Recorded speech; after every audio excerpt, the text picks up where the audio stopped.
शरद पवार गए जेल। शरद पवार बताए आपको, शरद पवार महाराष्ट्र के एनसीपी लीडर, जो माना जाता है कि महाराष्ट्र की चाणक्य नीति उनको पता है। हालांकि देखा जाए तो ये बात सच है, मैं कांग्रेस को सपोर्ट नहीं करता हूं, मैं एनसीपी को भी सपोर्ट नहीं करता हूं, मैं तो एक्चुअली देखा जाए तो किसी को भी सपोर्ट नहीं करता हूं, लेकिन फिर भी मैं ये मानता हूं कि इन सब पार्टियों में से बीजेपी बेस्ट है, बाकी को पता नहीं। लेकिन कांग्रेस के जो लीडर थे शरद पवार, उन्होंने अपनी एक अलग पार्टी बनाई थी काफी साल पहले, एनसीपी।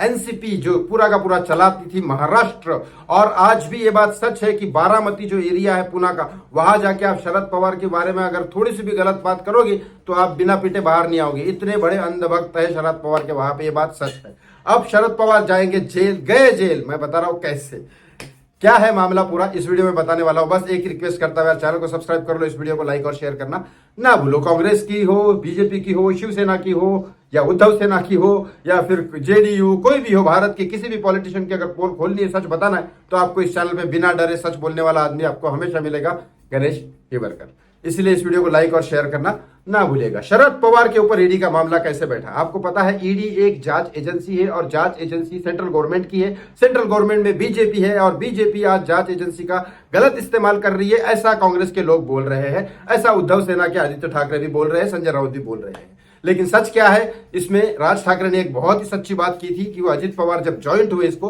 तो सीधा सीधा सच बात की थी, अगर आपने क्राइम नहीं किया है तो ईडी आपका कुछ नहीं उखाड़ सकती। आपने क्राइम किया है, इसीलिए आपको ब्लैकमेल किया जा रहा है। और सही बात है, अगर वो अंदर डाल रहे तो डाल रहे, इस चक्कर में, अपने साथ ज्वाइन करने के चक्कर में या कांग्रेस बर्बाद करने के चक्कर में कुछ नेता तो जेल में जा रहे, तो बीजेपी मेरे हिसाब से सही काम कर रही है। अब इसमें आगे बात करता हूं, शरद पवार के ऊपर ईडी क्यों बैठा दी, क्योंकि आपको पता है अजित पवार चले गए, देवेंद्र फडणवीस साहब को मिल गए। अब बहुत बड़ी स्ट्रांग पावर हो गई है महाराष्ट्र में बीजेपी की, उद्धव सेना खत्म कर दी, एनसीपी के अजित पवार तो इधर आ गए। कांग्रेस की वैसे ही हालत नहीं है चलाने की देश, मतलब कांग्रेस में ऐसा कोई लीडर नहीं है। एक विलासराव देशमुख थे, उन्होंने काम भी अच्छा किया था, जो कांग्रेस के एक दो छोटी मोटी सीटें में काम कर रहे हैं वो कर रहे हैं, लेकिन बाकी कांग्रेस आना मुश्किल है। अब बीजेपी ही आएगी 2024 में, अगर एकनाथ शिंदे और देवेंद्र फडणवीस साथ में रहे तो। लेकिन अब शरद पवार जो अजित पवार को तोड़ने की बार बार कोशिश कर रहे हैं, उनके साथ मीटिंग कर रहे हैं कि भाई तू आ जा, वापस आ जा। तो ये जब उनको बीजेपी को पता चला तो बीजेपी शरद पवार को भी नहीं छोड़ेगी, तो सबसे पहले ईडी की रेड मार दी।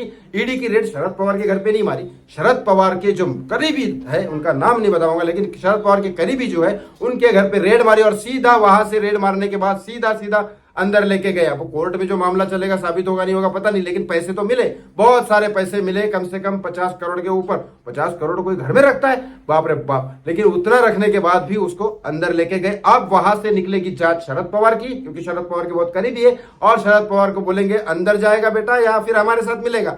अगर शरद पवार बीजेपी को मिल गए तो सोच लो अगले 10 साल 2024 और 2029 बीजेपी रहने वाली है। फिर एकनाथ शिंदे भी अलग चले जाएंगे तो भी कुछ फर्क नहीं पड़ने वाला।